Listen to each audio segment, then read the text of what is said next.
All right, guys, welcome to this very special edition today of the supplement training mastermind group. We typically do this behind closed doors, and this is kind of a gated thing, but we wanted to do something really special for the industry today because I believe that this is a really important topic that is shaking the way people think of the industry, and it's been highly talked about over the course of the last few weeks as there's been some changes in some laws in Florida. And what I typically tell people and what I typically let them know is that what happens in Florida is what typically will happen across the country. That's usually the first step in writing policies and writing laws that ultimately spread across the rest of the nation. I always use Florida and Texas as the two main examples, as to what you can expect to see in your neck of the woods, whether that be anywhere in the nation.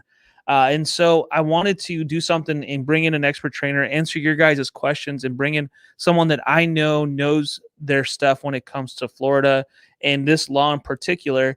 And when we were looking for someone, I was really excited that Remington Huggins was willing to come on here and talk to us about this stuff because I believe that he's got some of the most knowledgeable knowledge in the industry when it comes to this particular area of law and everything that he's got going on. So I'm going to add Remington, and he's also we've also got Dale Shelton with us today, and so I want to bring them both on here. Guys, welcome to the stream. John, what's going on, bud? Not much, my friend. It's so good to see you. Yeah, you too, Dale. Thank you for joining us and for being a part of this. It's a lot of moving pieces here, and a lot of stuff has transpired over the course of the last few weeks. And this is one of those things that I don't think. I mean, you guys are probably paying more attention to it than I was. I didn't even see this one coming, but it really kind of shook the industry to its core in a lot of ways. And thankfully, there's been some things that have happened since then that have maybe lessened this blow for the time being. But this beast is still out there.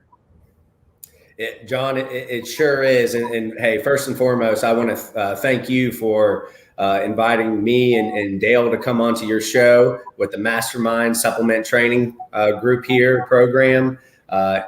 Everybody out there, John Dye, when it comes to this industry, is one of the most respected individuals. And so seriously, it's an honor for me and Dale to be on here first and foremost. And man, it's just every time I get a chance to see you, bud, I'm going to jump on it. I surely am. But man, thank you. John, I appreciate you. Yeah, man. And John is 100% correct. When John first asked me to present, if you will, or be interviewed in regards to this program, that was roughly a month ago, give or take. Since then, something very important has happened, and it happened in Tallahassee, in which an injunction was granted in the actual court. Dale Shelton, who is here today with me, is one of my partners with the property claims attorneys. He has rolled up his sleeve and he has dived into this injunction. If anybody has any questions whatsoever, we're here to answer those. And we're also here to go over the actual, Senate Bill 76 and to answer any questions anybody has. I'm excited to do this because it is important. And all the contractors, whether you're in the state of Florida, like you said, John, because you did steal my line, I was going to say the mecca of all this starts in either Florida or Texas, and then it just gradually snowballs to other states. I don't care if you're in Missouri, if you're in California, stuff like this is going to happen in your particular state. So, we're here to talk. We're here to, jump into the weeds a little bit and tell contractors, what you can and what you can't do. But I do want to make it clear, just a little disclaimer, is this is our opinion. This is our legal opinion. Okay. There's going to be many opinions that might differ from Dale and I's. Okay. But we want to tell you what we believe as professionals in this industry of how to stay in your lane without crossing over and maybe getting in trouble. And that's what we want to do. But again, I would say, please consult with your own attorney about any advice or any type of substance that we talk about today. Hey, Dale, give us a little 2 cents on what's going on with this injunction.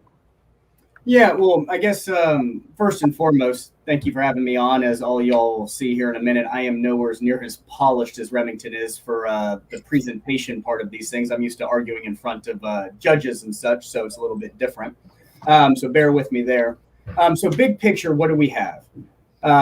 In June of this year, Governor DeSantis signed in the law. I believe it was like June 11th, 2021. And what he signed into effect was Senate Bill 76. Senate Bill 76 contains a lot of different statutory changes therein, impacting the regulation of the insurance industry. A large portion of it has a lot of information that doesn't really pertain to anything that we're doing here, so we won't be touching on it. There's another portion on it that tangentially relates to what we're doing here as it impacts attorneys and attorneys' fees, which kind of impacts claims. We'll save that for the end. If there's any questions on that, I don't think it's worth jumping into right off the get. But most importantly, there are a few different portions of Senate Bill 76 that apply directly to contractors. From the time that Senate Bill 76 to present, a complaint was filed in federal court in the district court for the Northern District of Florida, Tallahassee Division. And this was filed by Gale Force Roofing and Restoration, LLC, against Julie Brown in her official capacity of Secretary of the Florida Department of Business and Professional Regulation. I'll be referring to that as the DBPR going forward. So what I want to do real quick is I'm assuming most people here really want to know, okay, you're going to go over the law that got passed, but we just heard that a portion of it got rendered unconstitutional, maybe, which I'll touch on in more detail. So where do we really stand? So I'm going to kind of do a brief overview of how the injunction and the portions of Senate Bill 76 pertain to contractors. And then what we'll do is we can dive more specifically into the remaining portions of Senate Bill 76 that are still in full force and effect. So that's kind of the big picture overview. John, do I need any permission for you to share my screen, or do I just click the button again? And click the button, man. You should be good. Okay. Remy, and I see your questions coming in too. First off, and thank you guys for that. We'll get to those here in a couple minutes. When after he's done, but there's some cool questions already coming in that I want to make sure that we get answered. Absolutely. Okay. Well, hey, Tyler sets me up perfect. So Tyler's question here is, oh, sweet, excellent. If a law goes to preliminary injunction, does the entire Senate Bill 76 go to a preliminary injunction? Dale, this is a great question. This is what we're here for, and I love it because everybody's asking themselves the same question. And Dale did specific research on this to give his best legal opinion as to what is actually in play with the injunction when it comes to the Senate Bill 76 versus what is not in play. Dale, go for it, bud. Yeah. So on the outset, I promised all the people on the screen with me I wouldn't go too much into depth. A little backdrop on me is after law school, I got hired on to teach the bar exam. I'm naturally good at this kind of stuff for whatever reason, but I have a tendency to go way too deep in the weeds, depending on who it is I'm talking to. So y'all pull me back if I go too much. I'll pull you back if we're going too far in the weeds here. Okay, so big picture. What happened was, initially, a complaint got filed in federal court alleging that certain portions of Senate Bill 76 violate and infringe upon our First Amendment rights of freedom of speech. Okay? The First Amendment for freedom of speech, case law has developed over a lot of years that breaks that into component parts. What we're really talking about here is commercial speech, which has a different analysis assigned to it. The specifics of the analysis aren't, I think that's where I'd go too much in detail, so I'll move on from that.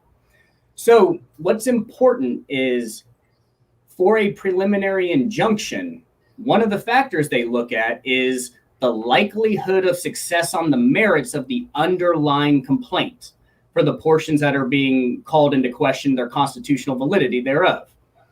So when the preliminary injunction is issued, that in and of itself does not render these particular portions that I'm about to show, it does not render them unconstitutional. all it's doing is showing that, hey, there's a high likelihood of success that eventually these will get rendered unconstitutional. Therefore, in order for protected speech to not be chilled due to self-censorship out of fear of penalty, reprimand, fine, the court entered an injunction specifically enjoining the DBPR from enforcing the punishment mechanism related to certain portions of the statute. So I've just talked very vaguely. Let me do a screen share here in a second, and we will talk more specifically. And everybody, DBPR is the Department of Business and Professional Responsibility in the state of Florida, just for everybody out there. Okay, so screen share, here we go. Find it.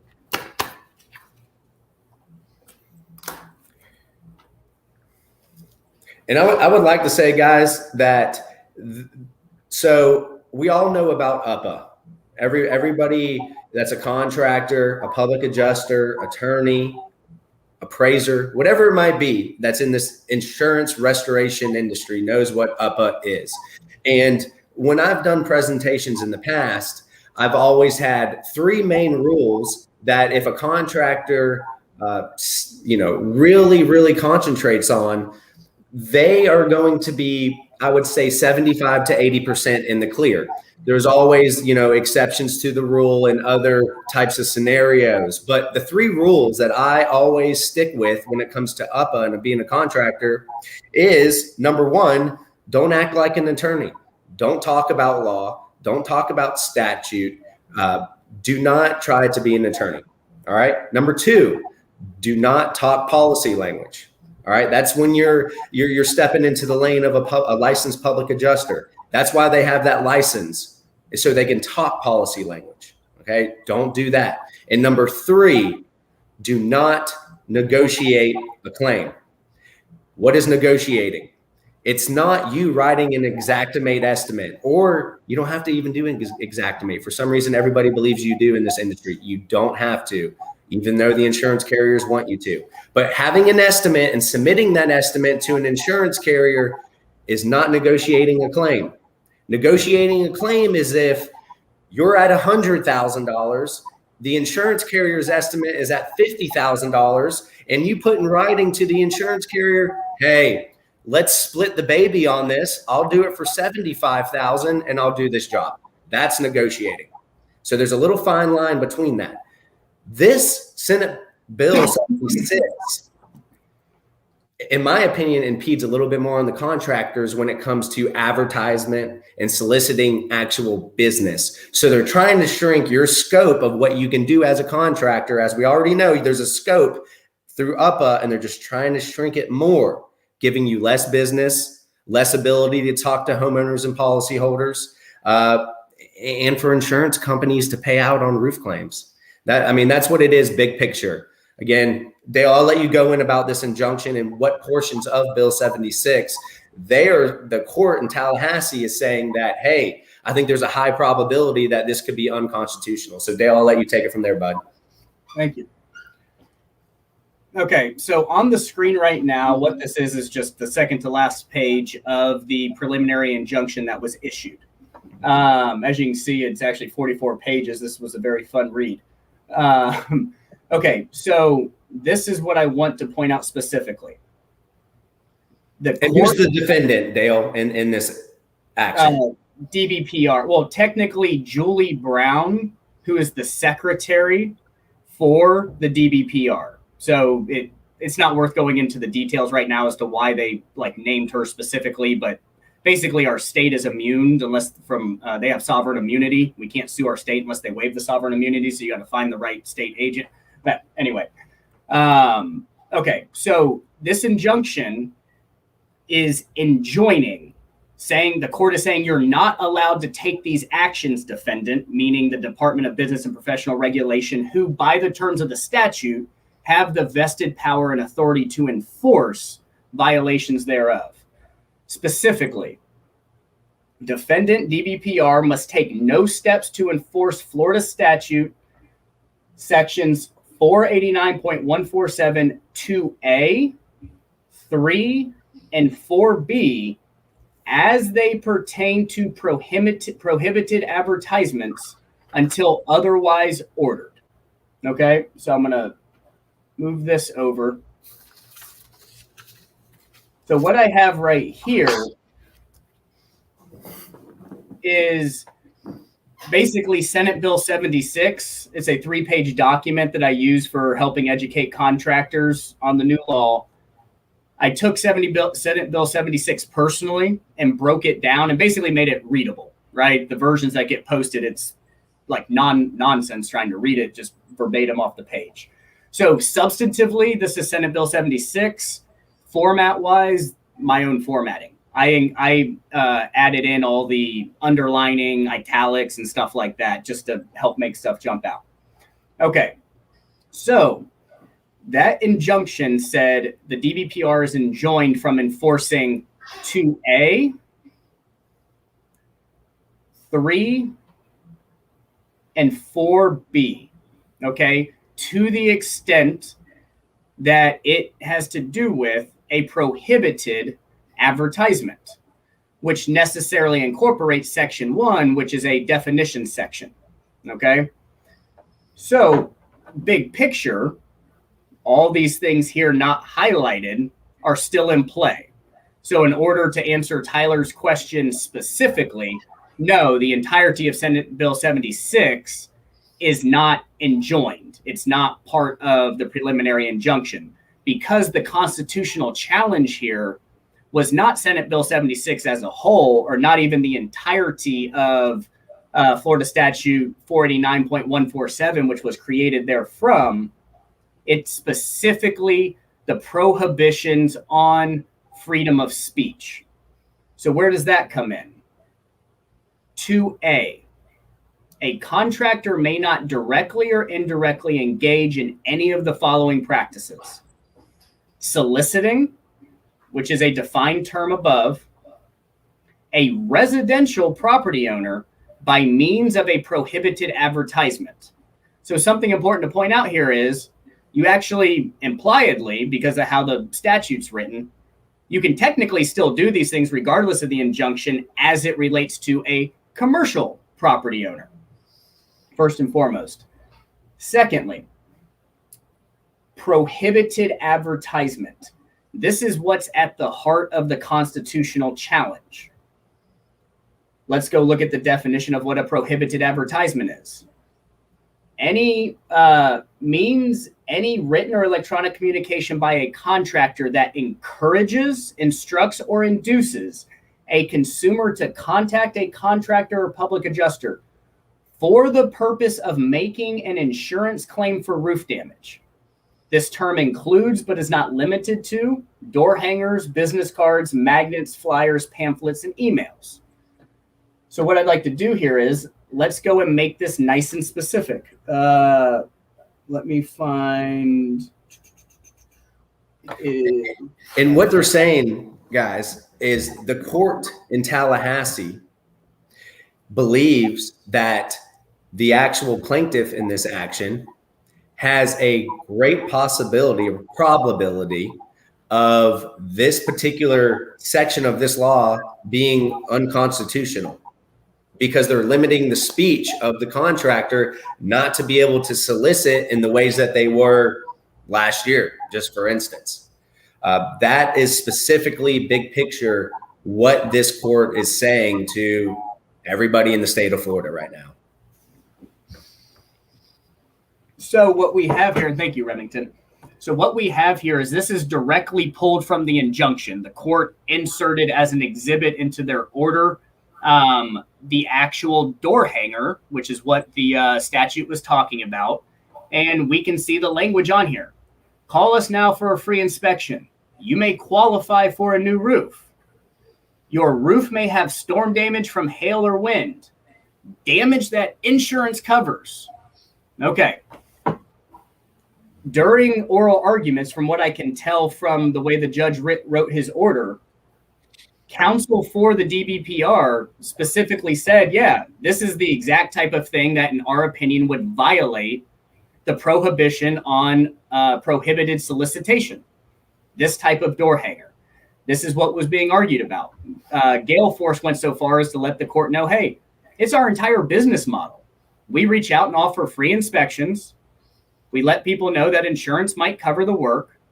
In the event after our inspection that we think we can move forward, we offer to sign them up on an assignment of benefits insurance construction contract, whereby we agree to do the scope of work in exchange for the insurance proceeds provided.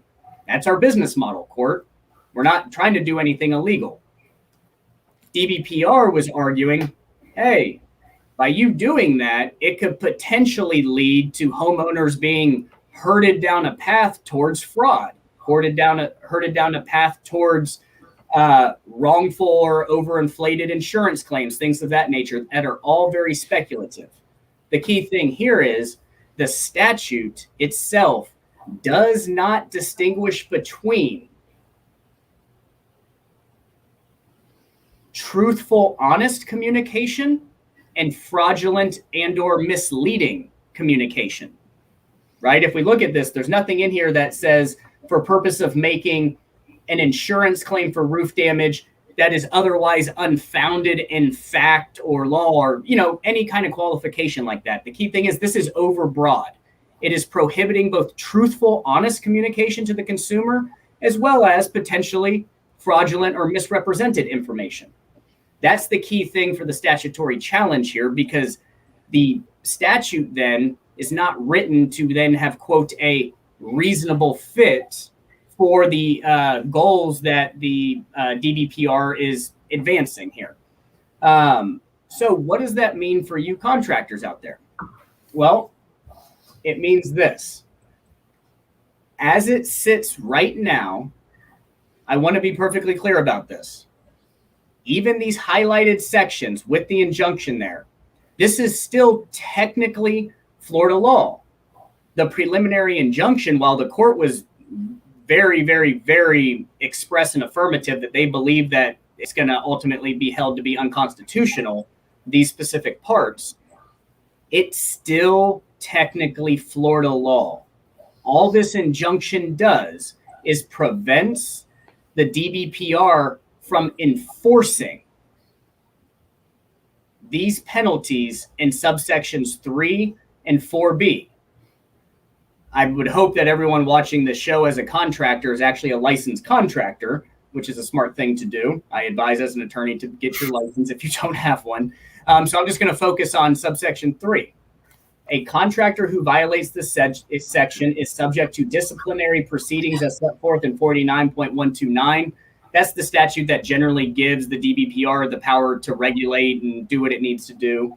And a contractor may receive up to a $10,000 fine for each violation of this section. Each door hanger, right? $10,000 fine potentially. So the logical question that follows is, okay, well, if it's still technically Florida law right now, but they're enjoined from enforcing it, what happens if I continue to advertise with door hangers like the one that we saw with Gale Force? So here is my lawyer CYA for myself. I'm just going to call it as it is because this isn't my area of specialty. This really starts to get into administrative law. Right. But I did I made some phone calls, talked to some people that I know, and there's trusted sources. And this is the way that we think it shakes out, but we heavily advise you, if you plan on engaging in conduct that is technically falls within this prohibited means of advertisement, consult an attorney that specializes in administrative law and can guide you more accurately. That being said, disclaimer out of the way, this is what we believe is the case. As it sits, obviously, if you start violating the statute now, while this preliminary injunction is in place, you don't have to worry about enforcement. The federal court has said the DBPR is expressly not allowed to enforce it. Okay, so so if we go forward and the preliminary injunction never gets lifted because the statute's actually, the portion of it is actually found to be unconstitutional, well, you're in the clear. You have nothing to worry about. Probability is in favor of that actually being the outcome.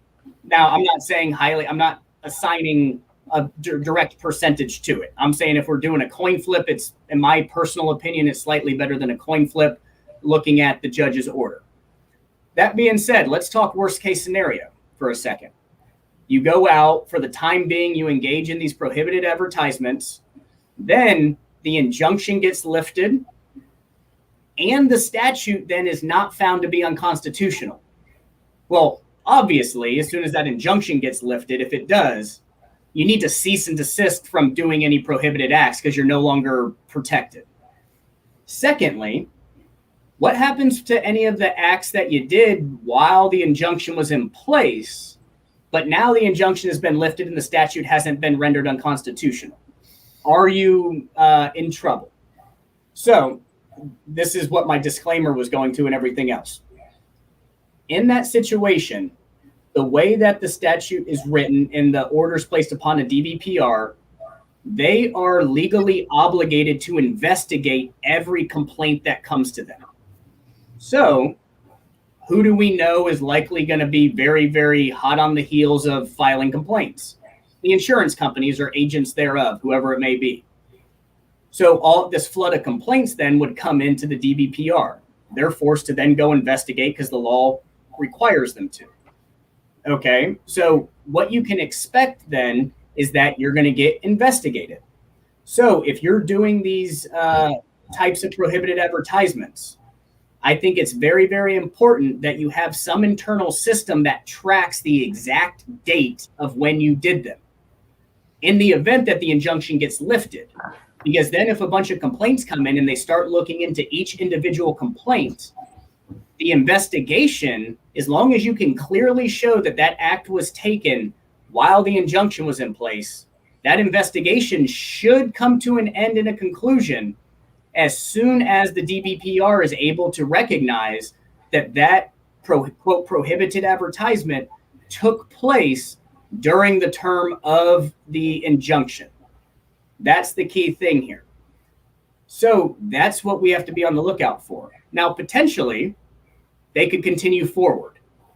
Then you'd have to go hire an attorney to help represent you in it. Maybe you ultimately win, but you still have to include those thoughts. This is me just fully advising you on the things to be aware of. That being said, I think probability is that this injunction stays in place until the merits of the case get ruled upon, at which point an order is going to come out definitively letting us know whether or not this particular portion of the statute is rendered unconstitutional. If it is rendered unconstitutional, which probability seems to be in favor thereof, then injunctions lifted because the statute's rendered unconstitutional and they can't enforce it anyway, and the need for the injunction goes away. So John, let me give you. So this is big because it's a gray area. It truly is, because we don't know what's going to happen a couple months from now, a couple weeks from now, when this is ultimately ruled on, if it is unconstitutional or not. Big picture wise, you as a contractor, if you are going to practice in a sense of putting out any type of door hangers, business cards, magnets, flyers, whatever it might be, that might induce a policyholder to call you to do an inspection and to file an insurance claim. The key is make sure you have a date of when those flyers, magnets, bulletins were sent out, okay? So if you are going to practice and violate this Bill 76 in the sense of solicitation, it's going to be some more secretary work, right? When was this sent out? What's the dates? What exact advertisements were sent out? That's what needs to happen. Me as an attorney, if I am talking to a contractor, if you don't want to deal with any of that, if you don't have the manpower to have this documentation of when this solicitation was sent out or these advertisements were sent out, stay in the green. Don't do it. Because this is the type of situations, if you're not organized and you don't have that manpower in the office, it could circle around and bite you in the butt. And I don't want that to happen. So I want to be clear. that right now they can't enforce that law, as in hit you with a $10,000 penalty. But in the future, if it is, the conclusion is that this is not unconstitutional and there is investigations, have your paperwork in line showing that, look, the only time you did this was during the time where there was an injunction that has been enforced upon Bill 76. Dale, big picture wise, did I miss anything in regards to that big overview? No, I think you're directly on point, Rem. And here, I'll stop my screen share. I think a way to look at it is as it relates to the back office work. If they decide to continue forward doing these types of advertisements, view it as your insurance policy. You know, no pun intended, or maybe it is. I guess I'm supposed to be witty on this thing right now, not just strictly an attorney, but take the pun if you want it. But no, seriously, view it as your insurance policy, because what's going to happen when they start investigating? They're going to go talk to the homeowner. When did you get this? Well, if we're months and months and months down the road, people's memory fades, man. How are they going to remember? Then we get into a he said, she said battle, where if the DBPR gets to a point to where they are allowed to enforce this, and they were enjoined from doing so for a while, and they watched a bunch of contractors still engage in this anyway, you think they're going to be coming with mittens on their hands? No, right? If they have any gloves on their hands, it's going to be the UFC style ones that are only designed to protect their knuckles, not help you, right? That's what's going to go on. So when you go to an attorney to help you for representation for such an investigation, heaven forbid it gets to that point, the attorney's going to ask you, what evidence do you have that that solicitation happened during the injunction period? That'd be the first thing I'd want to ask.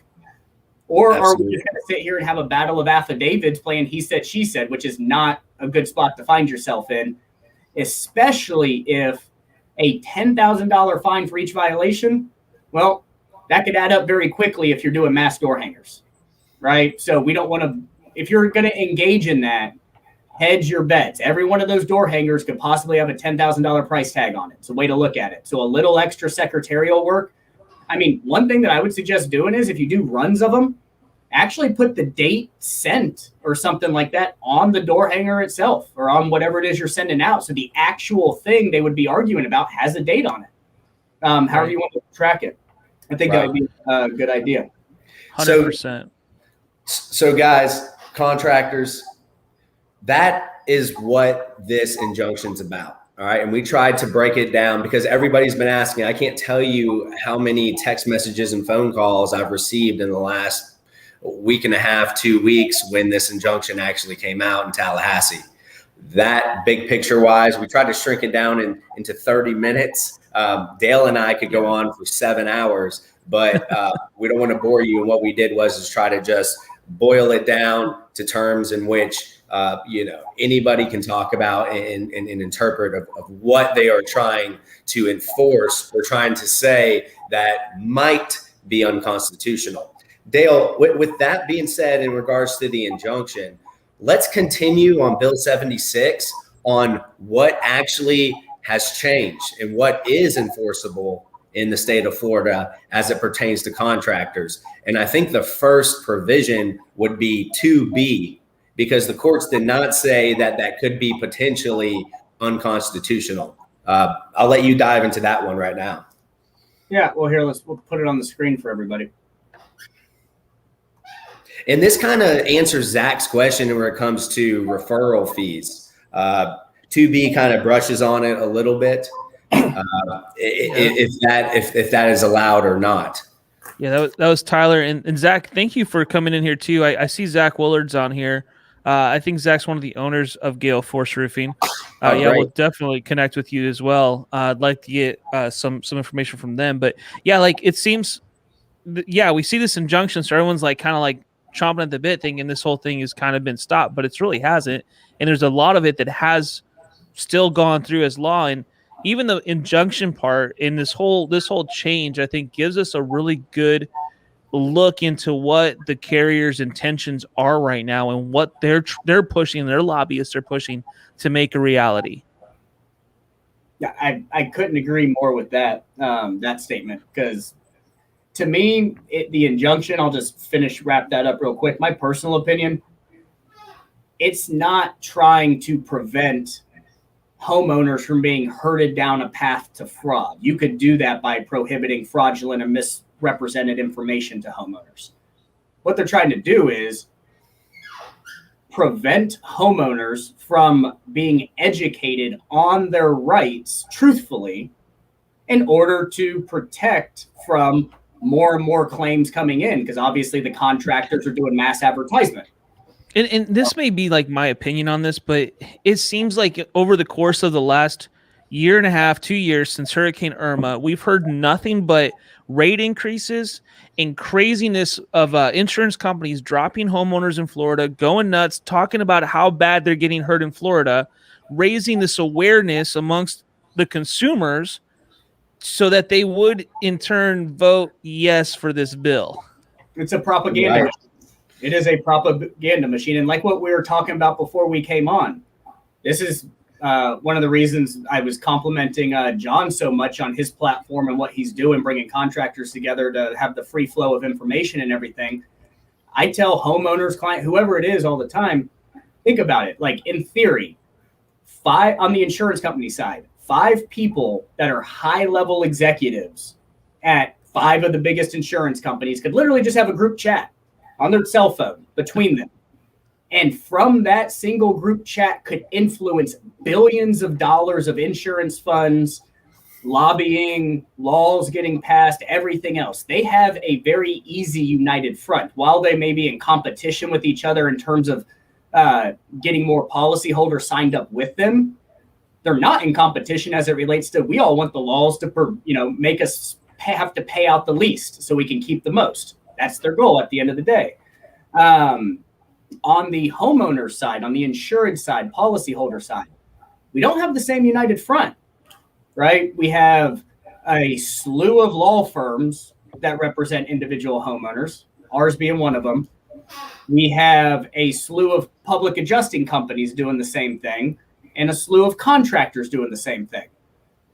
How do we bring all of this together? And I just think we're very, very blessed to live in a time right now of technology, the ability for all of us to connect throughout the nation by simply hopping on our computer and doing this, or smartphone. So, I'm echoing your sentiments, John, is basically what I'm doing in long. And John, I can't agree with you more.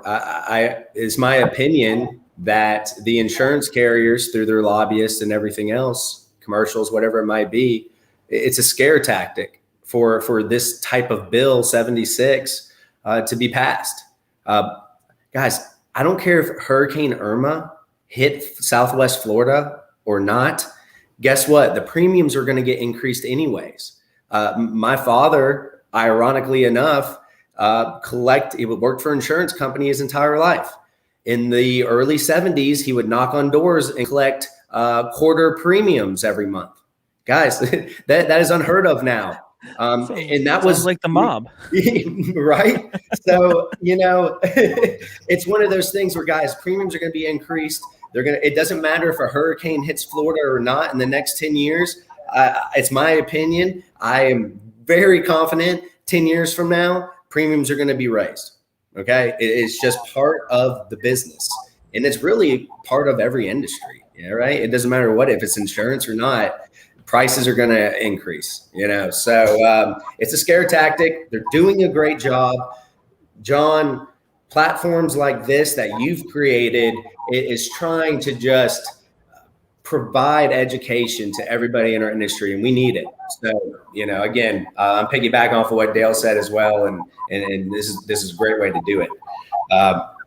Like we said earlier, that 2A is the main provision or section of this bill that is the subject of the injunction. However, Zach, not the entire bill, and I know we've emphasized this, but the entire bill is not considered potentially unconstitutional. And I want to let the contractors know we can just, hit the highlights of what actually is being enforced today as we speak right now on this mastermind show. Dale, do you want to hit on that? Or John, do you think we need, do you have any other questions in regards to injunction? Let's hit on this. I want to get this information out. So let's talk about what is actually enforceable and what is actually changed.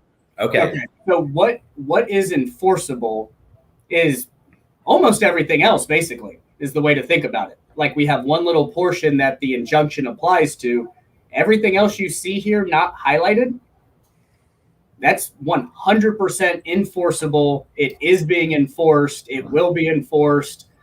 I'd have to assume they're even more motivated now to enforce the rest of this after one portion got enjoined. Subsection 2 leads out with a contractor may not directly or indirectly engage in the following practices. We'll skip 2A because that's what we've talked about at length, and that's what the injunction pertains to. 2B, offering to a residential property owner a rebate, gift card, cash, coupon, waiver of any insurance deductible or anything else in value in exchange for allowing the contractor to conduct an inspection of the residential property owner's roof, or making an insurance claim for the damage to the residential property's owner's roof. When Remington and I were talking about this, a good way to kind of think about these different portions of Senate Bill 76, there's kind of three troughs, if you will. There's a section of these that is essentially regulating how you get to the property initially, then what you can do once you're at the property, and then some additional regulation on what you need to do when it's signing a homeowner up under an insurance proceeds contract, whether that be strictly contingency based with the direction to pay, or whether it be assignment of benefits.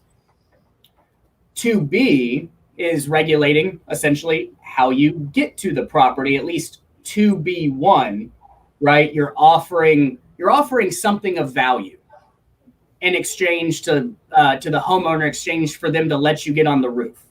Okay, guys, this is how I put it. You're negotiating a way to do an inspection. Oh, that's good. I like that. That's how I look at that. You're negotiating. Let me step foot on your roof and I'll give you a rebate. I'll give you a gift card to Starbucks. I'll give you a gift card to the American Contractors Summit this fall. That's what it's doing. Yeah, or if you really want to be looking at some handcuffs, I'll waive your deductible if you let me get on this roof. And guys, we know that's already been a law, especially in the state of Florida. This is just everybody's contractors have gone around the deductible talk by saying, hey, we can do XYZ for you, though.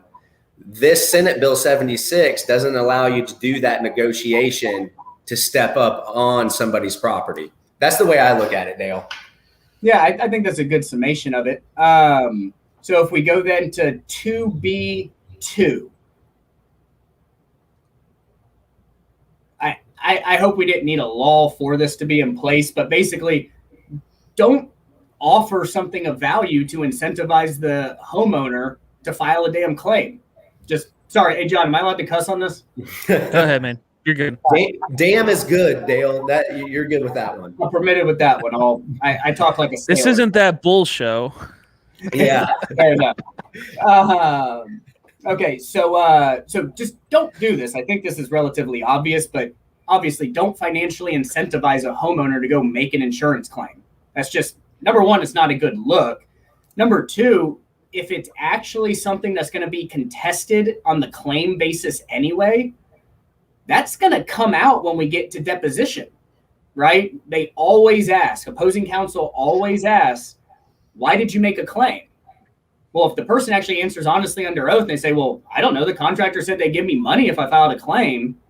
Well, that really, really cuts against the underlying validity of the claim itself, not to mention it subjects you to fines and penalties and reprimands. Okay.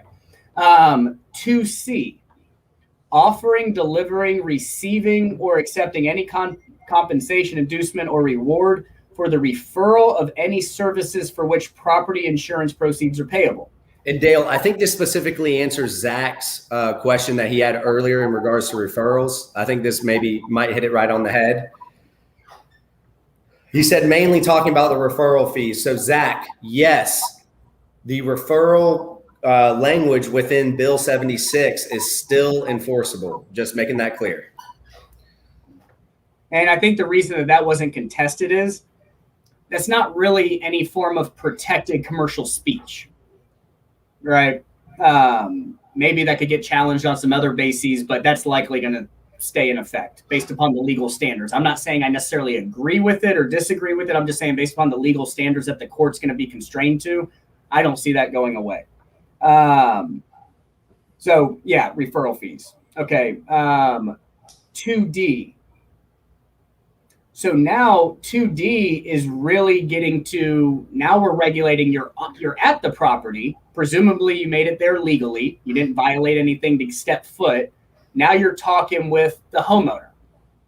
Okay, this is where you don't want to start. Remington already hit on this. Interpreting policy provisions or advising an insured regarding coverages or duties under the insured's property insurance policy or adjusting a property insurance claim on behalf of the insured, unless the contractor holds a license as a public adjuster under the particular or relevant Florida statute regulating such.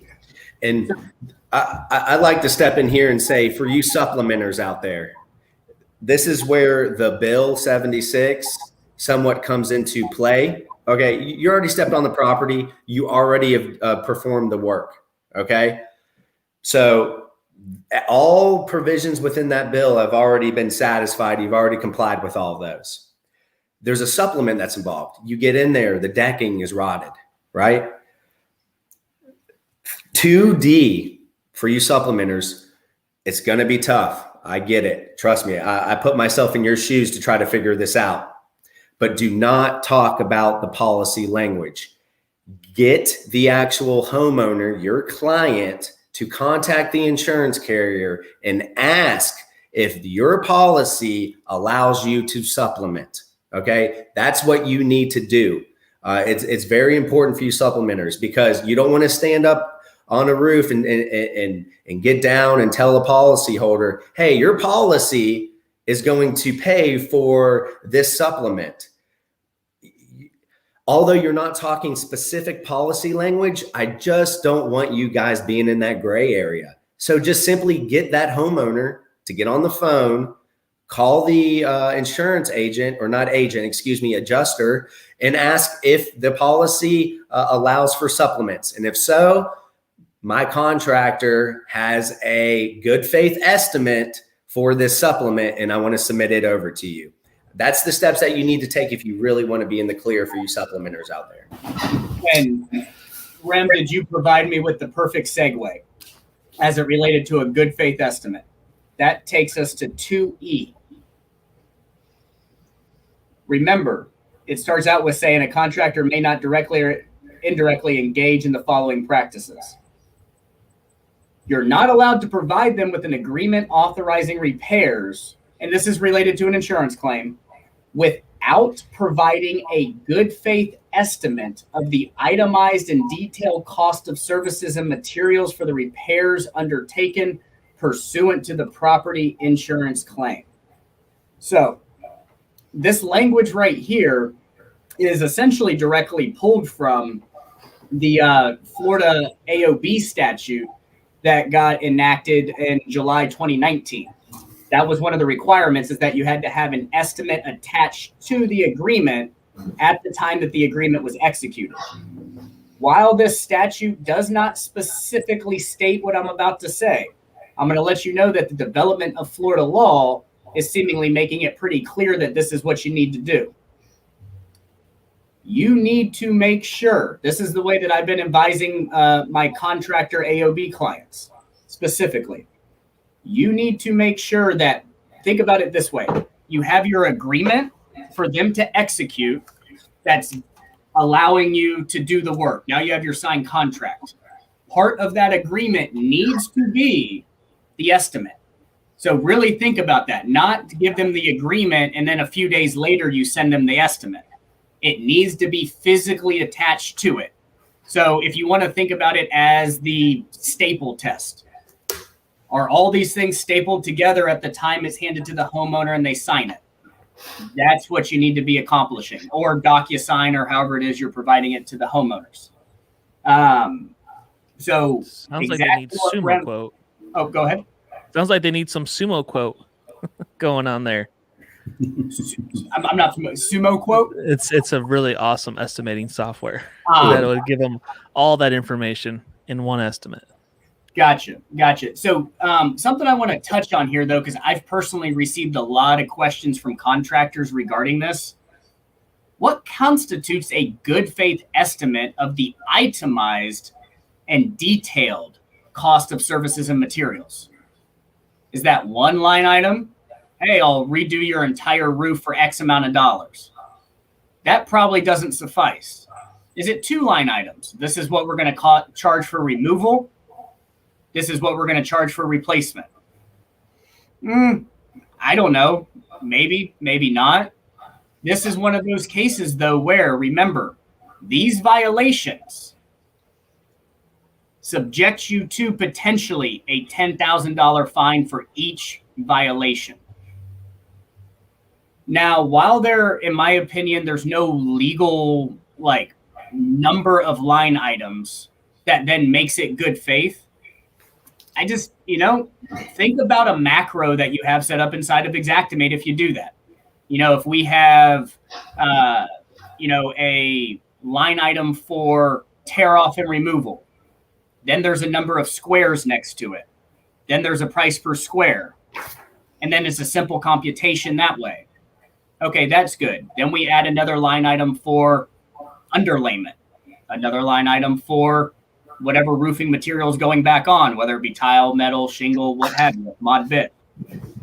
Then, I would have, if you include a few line items in there for either on or off ridge vent, flashing, gutters.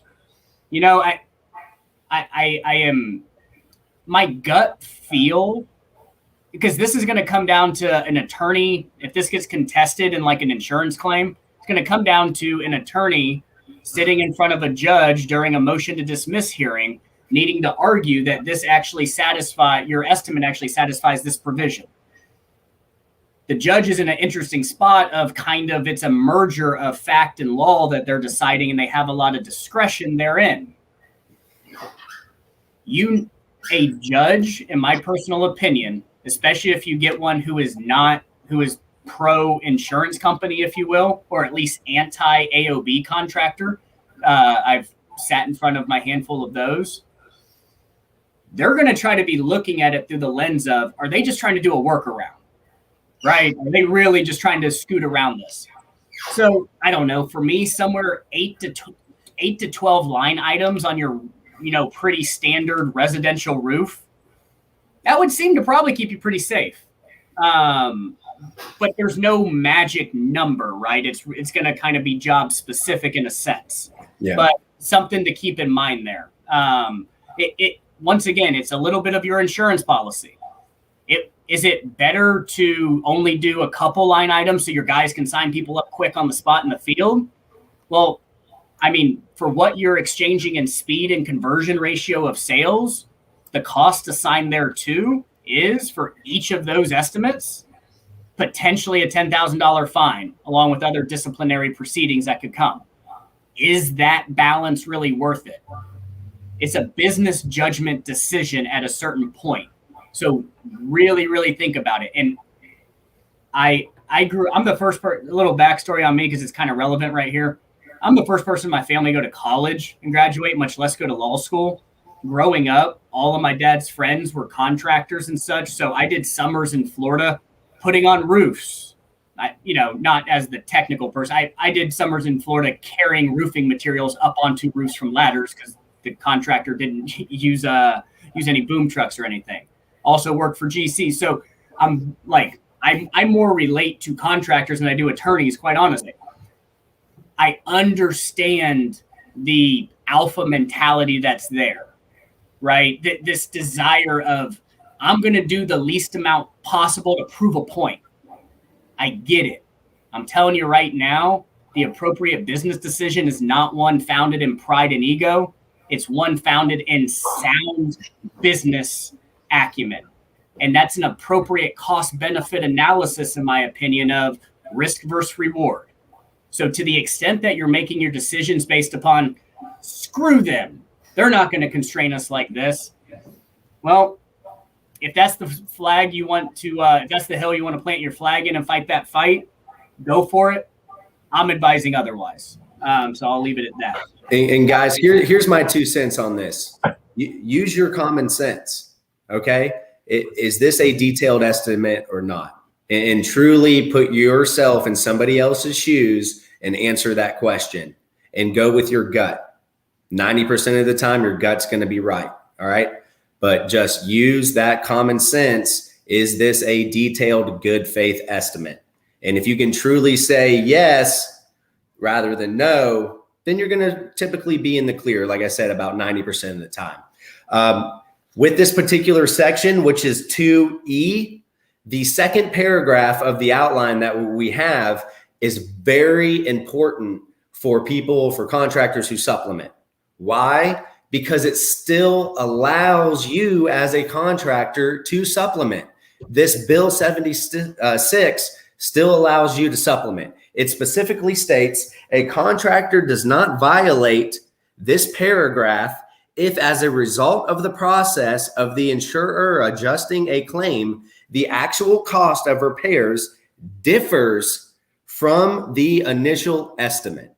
What does that do? That allows you as a contractor to supplement this claim. And that's very important for you supplementers out there. And I know John, is such an expert in the field of supplements throughout the entire country in this industry. And I want to make that clear to all you contractors in Florida. You still can supplement. All right. It really lays it out here in paragraph 2. So just want to let you guys know that. Dale, you want to go on to the second? I know we've almost gone an hour here, so we'll speed it up a little bit for you guys. But guys, this is very important. This is great information. It truly is. I put myself in the feet or the shoes of the contractor and say, what do I want to know? And this is what we're telling you. So we'll speed it up a little bit for you guys, but it's very important information.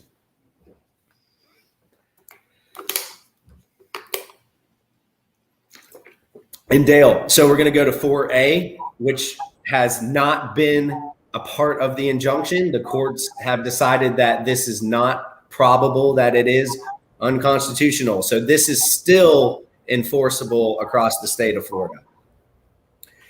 Dale, do you want to jump into it? Yeah, sure. I mean, 4A kind of is just, this is 4A and 4B. 4A is specifically what it's saying here is, contractors, don't think you're working around this by hiring some independent company to do the solicitation on your behalf, right? That's essentially what this is saying, right? An employee or non-employee who is compensated for soliciting. If you go hire a marketing company to do this, you don't get to outsource liability. It's coming back to you, okay? So keep that in mind. Taking us down to 5. A contractor may not execute a contract with a residential property owner to repair or replace a roof without including a notice that the contractor may not engage in the practices set forth in paragraph 2B above. Now remember, 2B was the offering, basically offering things of value in exchange for either getting to inspect the roof or inducing the insured to make a insurance claim. If the contractor fails to include such notice, the residential property owner may void the contract within 10 days after executing it. What's unclear from the way that the statute is structured is, does violation of this provision, is the punishment for this solely limited to the homeowner being able to void the contract within 10 days, or does it also subject you to these fines? Because remember, 3 and 4B, these are only enjoined as it relates to violations for the solicitation. These penalties are still there in full force and effect for all these other violations we've gone over, that do not fall under the purview of that injunction that was issued. So this is really, really easy to comply with, contractors. Okay, I actually, it's just a simple paragraph you need to insert into your insurance proceeds contracts, whether AOB or non-AOB. And I have an example of that right here. Let me get to, that's the top. Here, let me make it bigger. And contractors out there, if you want a copy of any of this material, we'll post something here at the end of this presentation, giving you an email address. You can just send us an email and we'll be happy or glad to send it to you, or we can give it to John and he can send it out to whoever asks. So I just want to let you know that. Okay, so this is one of the standard contracts. This is an insurance proceeds contract with the direction to pay, non-AOB, but it would be the same thing in our AOB contract as well. As you can see, there's already all these other statutory notices that are required by Florida statute. I went ahead and highlighted this in green, not that it needs to be highlighted in green in your contract, just for purpose of this presentation. This right here, this language right here will comply with the statute. Notice, pursuant to Florida statute section 489.147 subsection 5, a contractor may not directly or indirectly offer blah, blah, blah. All I'm doing here, all I did was just find in a succinct way to restate what the statute says. This is the notice that you need to have there. So if you put that in your contract, you're going to be in compliance. Like Remington said, at the end of this, we'll post something so you'll have an email address to reach out us to. If all you want is just this language, we can fire you an email back with it. Or you can look at it right now. I mean, essentially, if you just take subsection 2, you can do it on your own if you want. It's essentially just taking this information here and turning it into a sentence, right? And writing it in a way that just makes sense as it would read in the contract. Okay, so that sums up. So Senate Bill 76 created Section 489.147 of Florida statutes. This statute itself did not exist before Senate Bill 76. Another thing Senate Bill 76 did was essentially amended and added to Florida statute 626.854. And this is a statute that specifically is designed to regulate public adjusters. But what I want to talk on is specifically subsection 15, because it incorporates contractors into it. And let me say this real quick. What we've been discussing with Senate Bill 76 is things you can't do,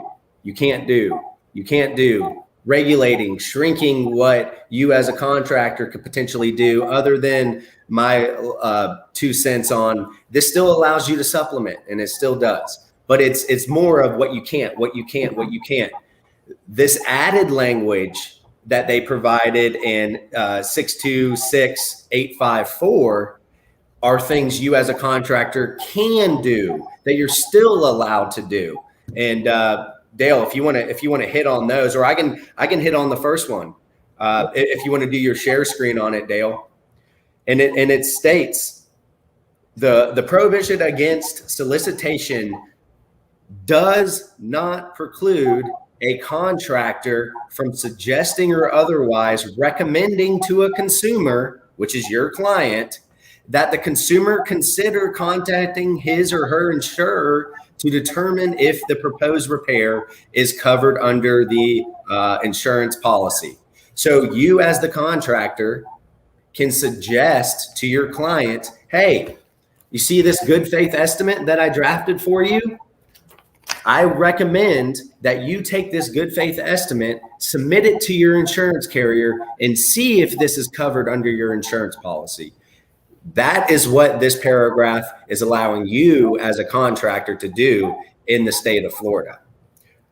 Dale, is there any more detail that you wanted to add to that particular paragraph of this new added language in the bill?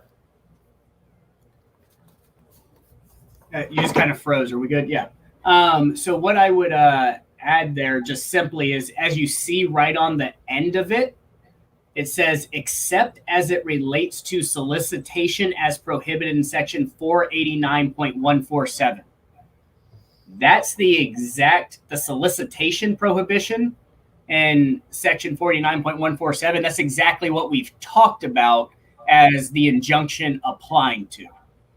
So then that incorporates everything we already discussed about, if you do decide to continue to go down that path of engaging in those types of solicitations. Okay,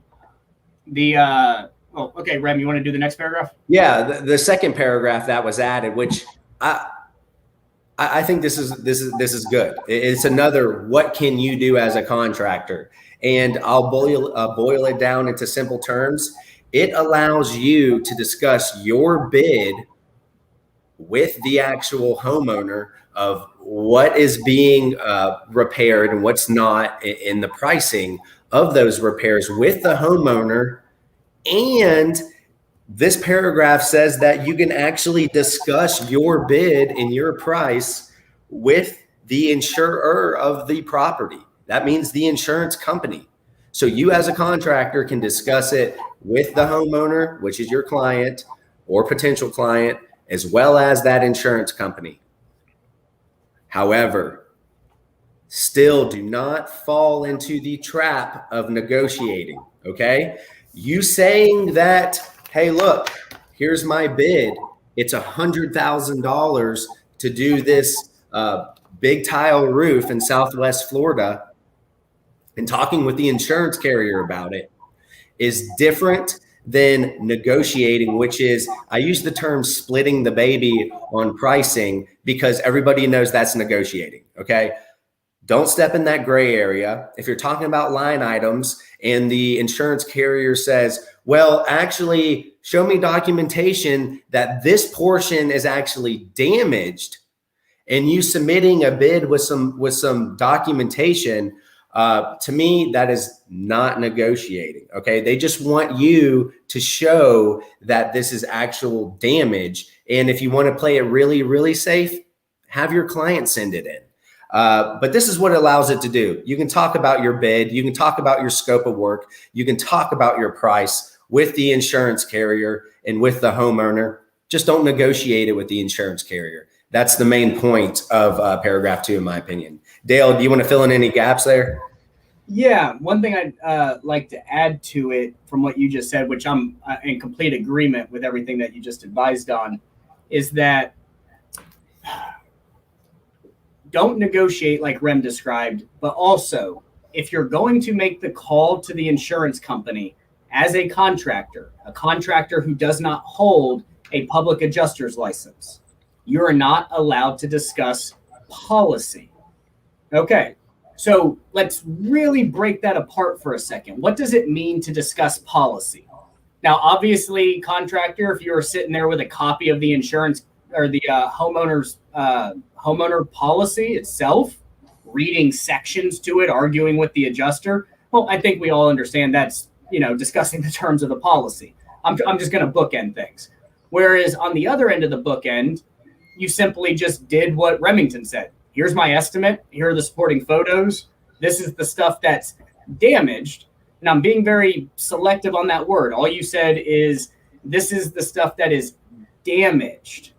No adjective, noun, verb, anything describing what caused the damage.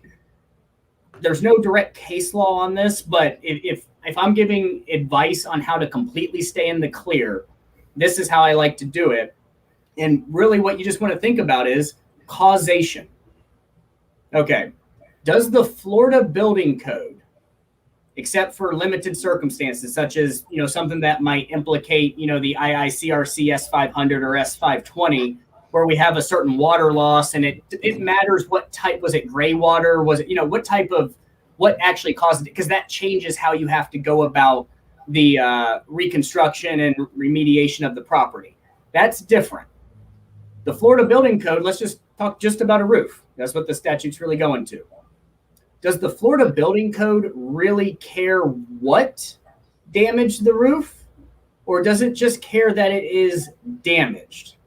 And by and far, 99% of the time, it's really just focused on that the fact that it is damaged in and of itself. So if you're on the phone with the insurance company, number one, those calls are recorded, right? Anything you say can and will be used against you. They're probably hoping that you call. So we've all heard that on the show Cops.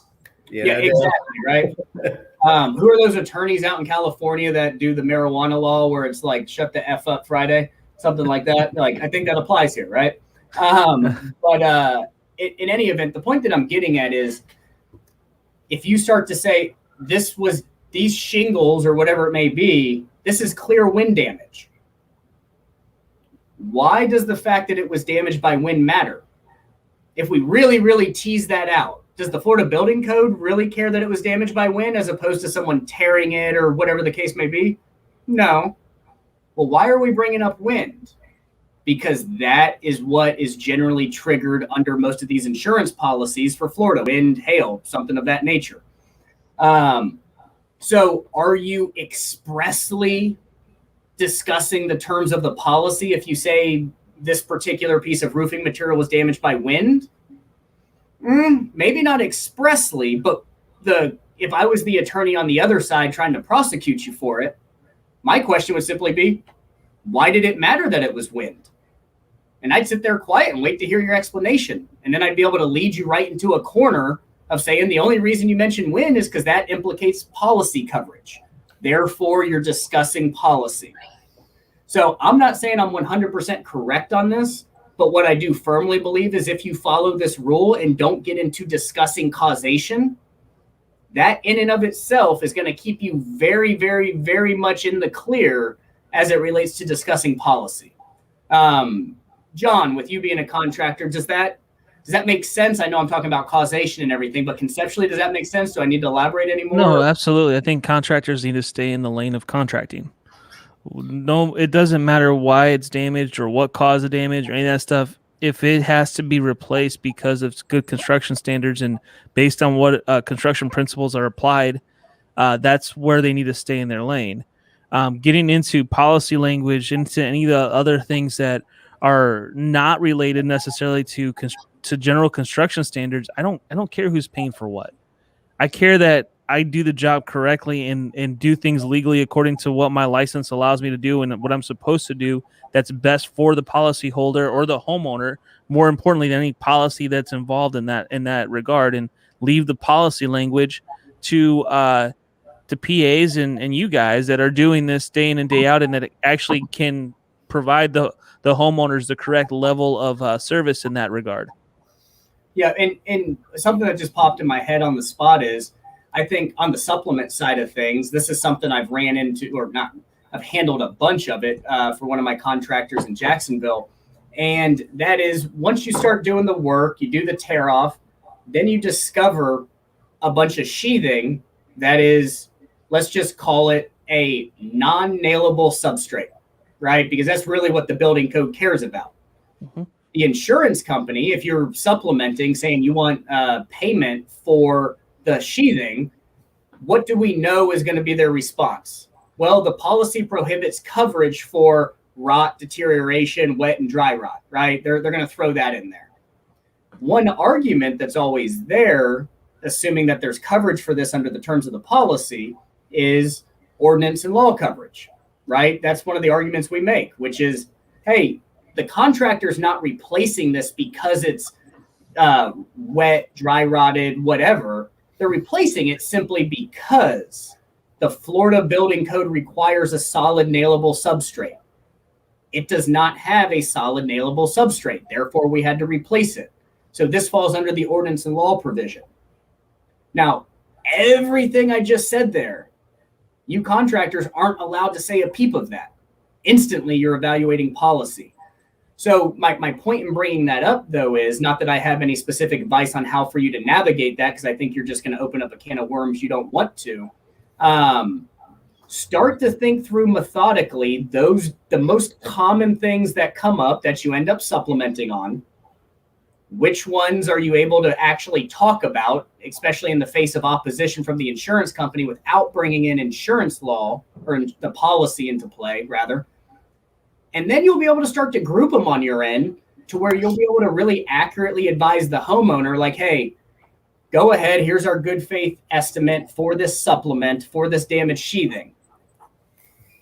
And then you're very prepared to know what's likely to come. So when your customer comes back to you and says, hey, they said I don't have coverage for that. Oh, not surprising. That's a common thing we see. We do recommend that you contact a licensed public adjuster or a licensed attorney that specializes in this area of law to help fully inform you on your rights under the policy. Do not make any sideways comments, suggestions that should be covered. We can get it covered. None of that. Simply, that's what you do. You're just going to need to, suggest to them, you need to go contact someone that specializes in this that can actually truly advise you on your coverage under the policy. And so just being prepared for that, right? We're having to pivot a little bit, right? So it's going to limit what you can say, but what we don't want is your consumers hanging out there on an island, not knowing where to go. Your hands are tied, not being able to tell them specific information, albeit truthful.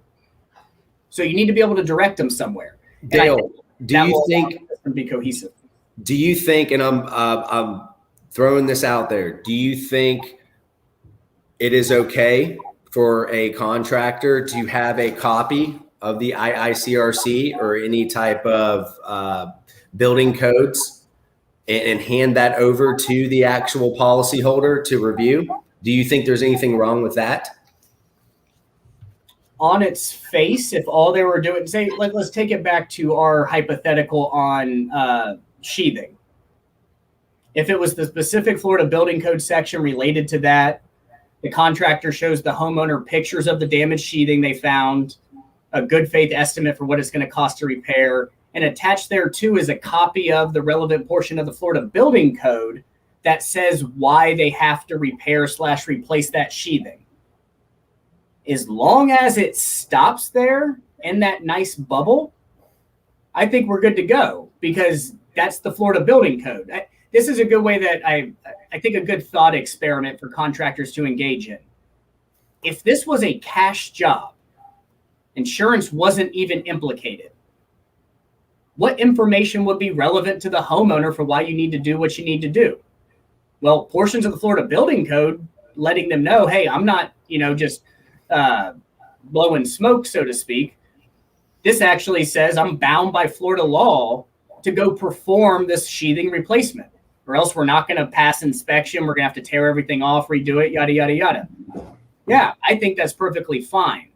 Now, for practical real world purposes, owners of companies and things of that nature, you need to be very, very, very cautious on how you train your boots on the ground people when they're doing that. Remember, the penalty is not going to fall on the salesperson. It's going to fall on the license holder of the contracting company. Right. So by doing that, you're essentially creating an opportunity for your salesperson to step out of bounds. Because what's the natural thing a homeowner is going to say in response? Oh, well, does that mean that the insurance company has to pay for it? So you better have a good response that is a canned response that keeps your salesmen, boots in the ground people in line, so to speak. Right. Does that make sense, Rem? Yeah, no, it absolutely does, guys. And here's just kind of what I'll leave you with when it comes to describing the types of damages, saying storm damage, wind damage, things like that. Although you're not talking policy, just to stay in the green area, let's just all be honest here. If you submit some documentation and say hurricane damage on these pictures, it doesn't matter. The insurance carrier is going to send out their independent adjuster or field adjuster or engineer to make that determination anyway. And in fact, it doesn't matter if it's you as the contractor or a public adjuster or me at the property claims attorneys or Dale. They're still going to send out their own person to evaluate what type of damage it is. Just do as this damage. You're in the green. You're in the clear. You don't have to worry about it. You can sleep at night. That's what I care about, you know. I mean, really, because it doesn't matter. So I'll leave you with that. And guys, I just made this real quick just because we did throw some documentation on the screen. I want to, just show you guys a little. If you guys have any question or want the documentation, ask John, and he can get it to you. Can you guys see my screen right now? Yeah. Okay. We have an email, contact us at propertyclaims.law. You guys have any questions or you want this documentation, if you want the contract that we drafted, that in our opinion, as a disclaimer, we believe is in the green for you as a contractor in the state of Florida, just send us an email. We'd be happy to, or contact John, and we'd be happy to provide that to him.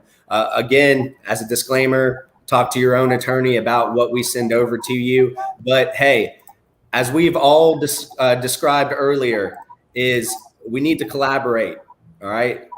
They're doing it on their side for the insurance carriers. We have to keep a united front on our side, and platforms like this. I know I probably said it 2 or 3 times already, but platforms like Mr. Dye has with the American Contractors Summit and everything else, it's just fantastic, and we need to keep doing this, guys, and stay in the green and work together. And John, thank you so much for having Dale and I on the show. And if anybody comes with any other questions, if you talk with Zach and we want to do another roundtable of this, we're prepared. We're ready to do it. So you just let us know. Sounds good. Thank you, Dale. Thank you, Remington. And you guys are now aware. This took an hour and a half to go through almost, and I feel like we're just scratching the surface. But there's a lot of changes. These are drastic changes that the industry needs to be aware of, especially if you're in Florida. But I think we hit the nail on the head. Like this is gonna spread. This is the intentions of the carriers. This is where they test things. They try stuff in Florida and Texas, and this is where they make their initial pushes. And we see those ramifications across the entire nation over time. So this is kind of giving you some insight as to what you can expect across the country in the next coming years as these laws begin to change and things start to progress. So that's awesome that we were able to stay ahead of it a little bit. And thank you guys for coming on the show and giving us this information and sharing it with all of our audience and the contractors that are watching this today. So thank you guys so much for being a part of this. Hey, you're welcome, John. Thank you, buddy. It's always a pleasure. And hey, man, I look forward to running into you here in the near future. Sounds good, guys. Thank you so much, everyone. Hope you guys have a great rest of your day. Make sure to reach out to them. If you guys have any other questions, send us a message as well. We'll be happy to connect you with Remington and Dale, and they can give you guys as much help as they can as well. So thank you, guys. Yes, sir.